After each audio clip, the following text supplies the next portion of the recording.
রাজ্যের যে কোনো প্রান্তের মানুষ যদি মনে করে আইএসএফ এর কাছ থেকে আইনি সহায়তা নেওয়া দরকার, তাহলে আইএসএফ তাকে নির্খরচায় বিনামূল্যে সেই ব্যক্তিটির বৈধ নাগরিকের হয়ে আইনি লড়াই করবে, হাইকোর্ট থেকে সুপ্রিম কোর্ট পর্যন্ত লড়ে ছুটে যাবে।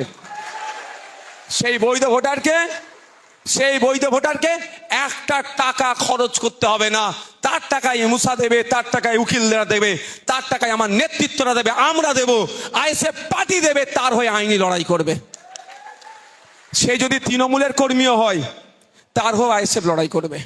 আইএসএফ এর চরম বিরোধী, দিনরাত আইএসএফ কে উল্টোপাল্টা ভাষায় কথা বলে, তা সেও যদি সমস্যায় পড়ে, এই মঞ্চ থেকে আপনাদেরকে আমি বলে যাই, আপনারাও এই দৃঢ়তার সাথে তাদের সাথে কথা বলবেন।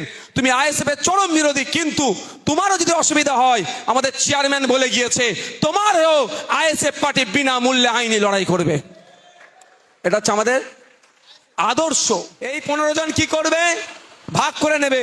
তুমি এই 50টা ঘর দেখবে, তুমি এই 30টা ঘর দেখবে, তুমি এই 20টা ঘর দেখবে। ফোনে চলে গেছে, কি বলে ওটাকে, লিঙ্ক চলে যাবে, ফোনে আপনার কাগজ চলে যাবে, যে তাদেরকে আশ্বস্ত করবে। উনি যদি তৃণমূল হয়, ওই ঘরটা যদি বিজেপিও হয়, ওটা আইএসএফ এর চরম বিরোধী, তারপরেও আমি আপনাদের বলবো, আমাদের দায়িত্ব হচ্ছে প্রত্যেকটা বৈধ ভোটারের নাম যাতে লিস্টে থাকে, তার জন্য চেষ্টা করা। ও বিজেপি, ও তৃণমূল, ও আইএসএফ বিরোধী আমাদের দেখার দরকার নাই। আমরা দায়িত্ব নিয়ে তার ঘরে গিয়ে তার সমস্যাটাকে সমাধানের জন্য তাকে বুঝিয়ে দিয়ে আসবো। এটাই হচ্ছে আইএসএফ অন্যদের থেকে তফাৎ।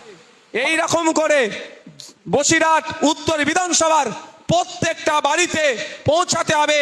তারা যে আতঙ্কিত আছে, সেই আতঙ্ক মুক্ত করার দায়িত্ব আইএসএফকেই কাঁধে তুলে নিতে হবে। কারণ তৃণমূল বিজেপি এই কাজটা করবে না। তৃণমূল চাইছে অবৈধ ভোটার অর্থাৎ ভুয়ো ভোটারকে বাঁচিয়ে রাখতে, আর বিজেপি বৈধ ভোটারকে অবৈধ ভোটার ঘোষণা করার জন্য তৎপর হয়ে আছে। এই দুই দল মানুষের কথা ভাবছে না, ওদের ক্ষমতায় থাকার কথা ভাবছে, ক্ষমতায় যাওয়ার কথা ভাবছে। আর ইন্ডিয়ান সেকুলার ফ্রন্ট ক্ষমতার কথা ভাবে না, মানুষের কথা ভাবে।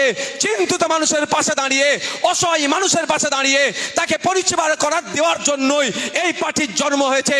তাই সময় এসেছে এই পার্টি মূল্যবোধের রাজনীতি করে, মানুষকে পরিষেবা দেওয়ার রাজনীতি করে। প্রমাণের সময় এসেছে। বসিরহাটের উত্তর বিধানসভার বুথের কর্মীরা তৈরি হও, আগামীকাল থেকেই সাধারণ মানুষের পাশে গিয়ে এই লিঙ্ক খুলে তাদেরকে মনে যে ভয় আছে, ভয়টাকে দূর করো, তাদের মাথা তুলে দাঁড়াও। সংবিধানের 326